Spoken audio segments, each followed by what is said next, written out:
I want to talk to you guys about a cold-blooded killer, a gangster, and a soldado named Fox from Compton Barrio Tortilla Flats. Remember, when I say soldado, I'm not referring to a soldado from the Mexican Mafia. Some people argue and they assume that just because you are not made Mexican Mafia member, you're not a soldado. But that's inaccurate. That's very inaccurate. Every major gang has soldados. You know, they have cold-blooded killers. They have hardcore gangsters. That's where groups like the Mexican Mafia recruit from. That's what they look for. They look for these cold-blooded killers that can cause fear and terrorize other barrios and so on. Or they look for people, with valuable skills that can easily become an asset to them. Um, but the homeboy Fox didn't get, people like Fox, a lot of soldados and a lot of cold-blooded killers, right, don't get the attention, like some of the celebrities, like in Tortilla Flats, Little Midget and Little Woody, in respect to them, get, right, the attention that they get. Um, but I mean, there's countless of soldados like that. When Fox from Tortilla Flats first got jumped in, he was very young when he got jumped in. Uh, it became very apparent, quick known, that he was not just a homie.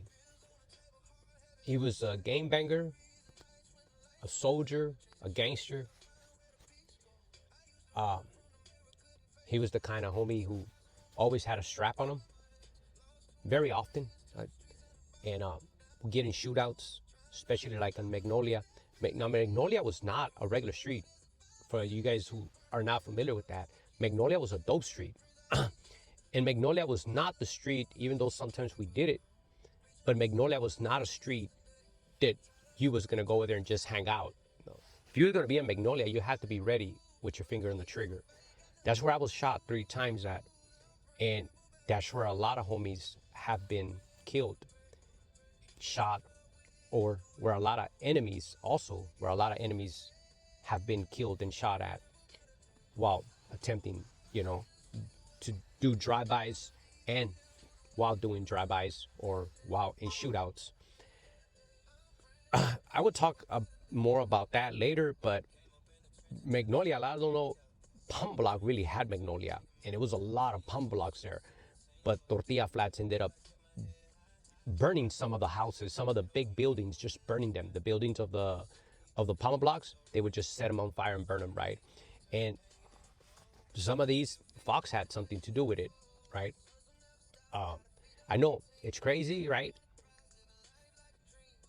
I disagree with stuff like that, right? Um, they kill Fox's father. They kill his father. His father was not a gang member. He was just a hardworking man. That day, according to some sources, they come, the Fruit Towns, I believe, according to some sources, and they seen Fox, his father, fixing one of the vehicles or assessing it or examining it, and they seen that it was Fox's father. But this was the like it was like a trend. However, when that happened, right, they shot Fox's father and they killed him. But this comes from the consequences, man. You're out there gang banging. This is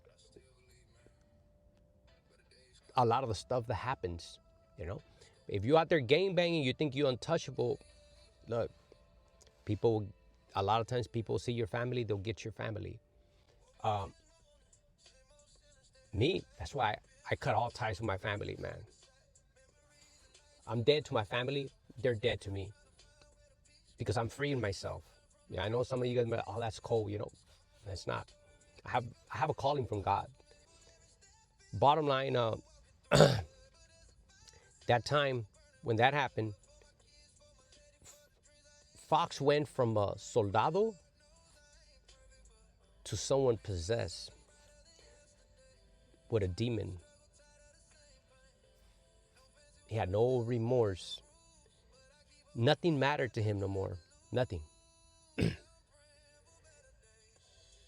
Every day, almost generally speaking, Fox made it his duty like if it was his religious duty, to go out there and kill morenos, kill blacks.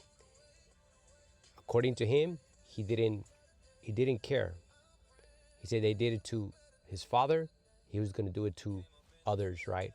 But now, I mean, from what I heard, Fox was targeting gangsters, But at the same time, of course, right, he would express his anger, his frustration, his anger, his hatred that got built up inside of him. I mean, Fox was the kind of, was constant in shootouts with the Crips and the Bloods. Like when he used to hang out in Magnolia, like I said before, Magnolia was not a street where you hang out. Fox would be out there strapped. They come, he'll be get in a major shootout with them, right? Fox was not the kind of homeboy that you had to tell him, hey, come on, let's go do this. No, he was not. There was a big difference between a homeboy and a gangbanger. You see, 99.9% of homies in the street gangs, they don't gangbang. They don't pick up a gun. They don't go out there. They're not gangbangers. It's just like in the Mexican Mafia, they say all the Southsiders they don't consider them sureños. They just consider them homies, and that's it. It's very similar to that. A soldado for the Mexican Mafia, what they consider a sureño, right? Even though generally and loosely speaking, they'll say Southern United Raza stands for all the raza in the South, right?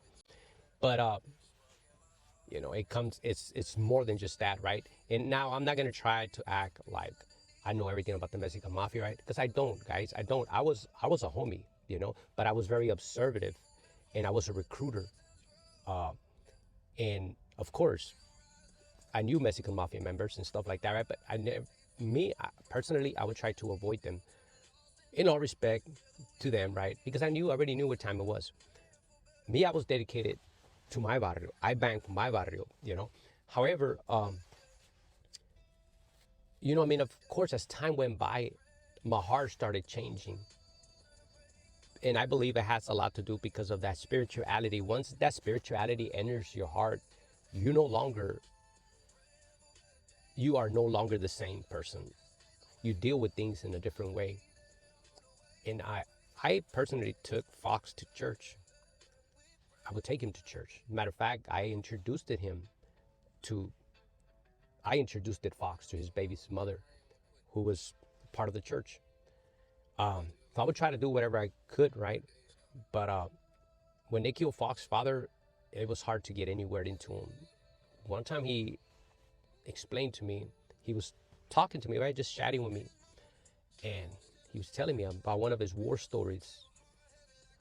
How he just came back from some type of field. He caught a lot of the morenos. I don't know if they were Crips or Blood, but who he was referring to at that time. But morenos, bottom line, he caught them slipping. And he opened fire on them. And they were in this field. And they were all screaming and crying. And then he walked up to them, because a lot of them drop. A lot of homeboys and people drop. As soon as they hear shots, a lot of people that first thing they do is drop to the floor. But Fox was talking about how he walked up to them and just started shooting them all, right? That was Fox, man. He was not an ordinary homie. He took, whether the Verduzcos know or not, but he took the Verduzco side. Now remember, the Verduzcos didn't have many soldiers like the Joker side, but they had killers on their side. Keep one thing in mind, though. A lot of homies opposed that level of retaliation. Even to many of us condemned it, such actions. But it was hard to control something like that. Why? At first, I thought that it was just the Bloods and the Crips doing it to us. Because we lost homeboys, sisters, brothers, parents, and many innocent neighbors who were innocent, who were not part of the barrio or had no ties to our neighborhood. And yet they would get killed. Especially people that used to, that embraced the hip hop culture, and they were just out there, or they were just, homies with the hip hop culture, right? Embracing the hip hop culture, the art and so on, right? The style, but they were not part of Tortilla Flats. They were not part of gangs, and yet they were being killed. They were the easy targets. They were like sitting ducks to them. Unfortunately, a lot of the Bloods and the Crips, when they will come, they would not say, "Where you from?" It got to the point where no one would hit no one up. That's how bad it got, right? And again, for a long time, I thought it was just the Bloods and the Crips until I ended up in the county jail this last time that I was incarcerated. And I was still active. And when I got there, I was given the llaves when I was first in the county jail, right? Before I threw in the towel. So because I had the llaves, this guy he was a treetop, Pyru, he came up to me, and he presented his grievance and told me. And when he told me, bottom line, he said, "Do you know that what your homies out there doing?" Now, like, what is it? He said, "Man, they're out there, killing innocent people, just killing anybody because they're black."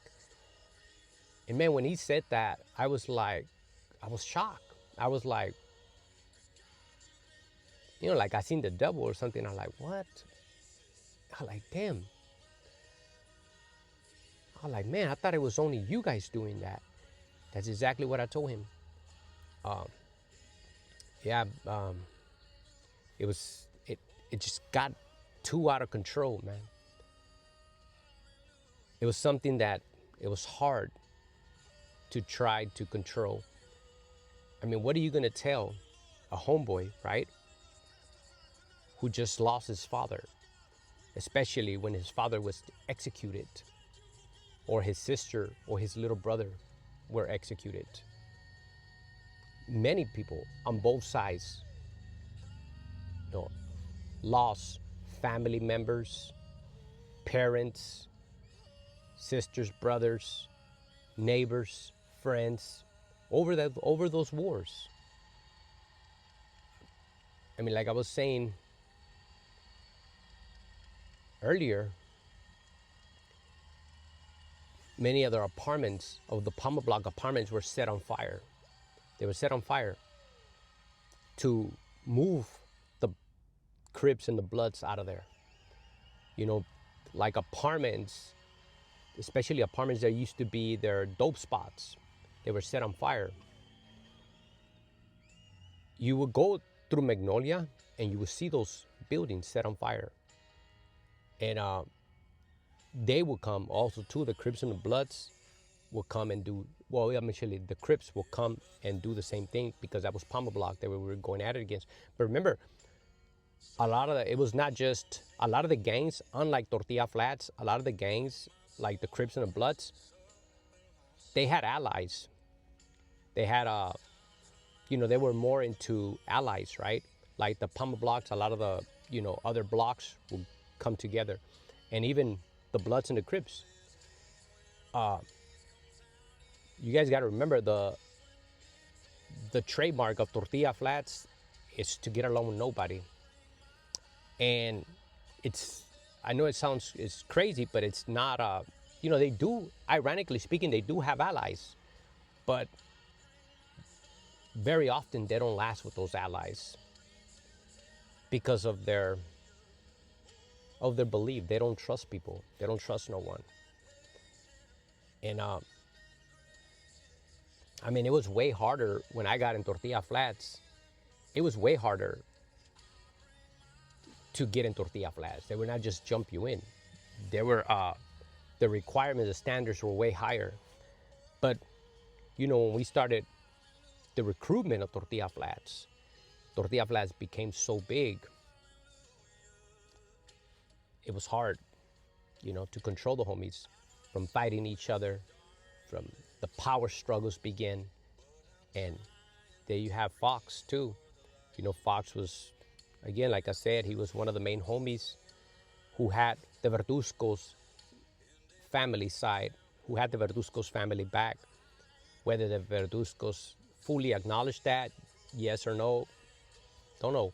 But Fox, he was feared. You know, there was other little homies that come out in the documentary, such as Evil. Evil was not.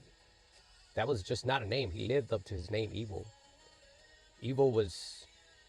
You know, was he didn't have a lowrider. He didn't have money or a car, but he would do everything to keep that firearm with him, and he would love long clips, banana clips.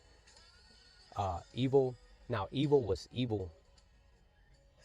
Evil would hide in bushes and wait for the enemies.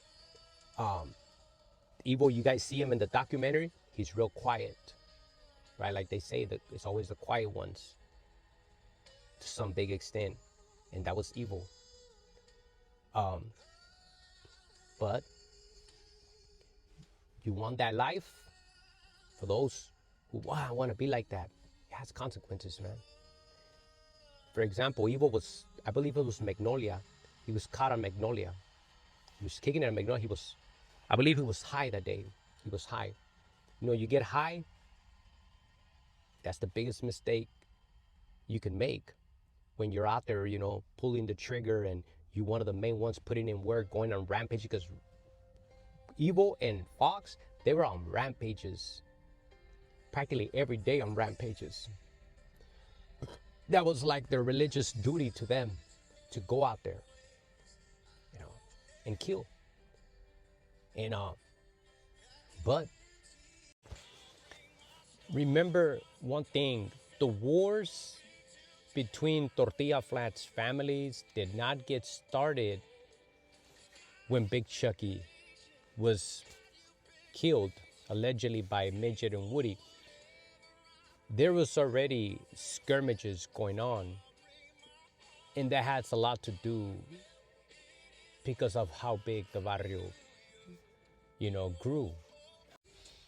But it's fair to say that that's when the wars between Tortilla Flats families and the homies became intensified.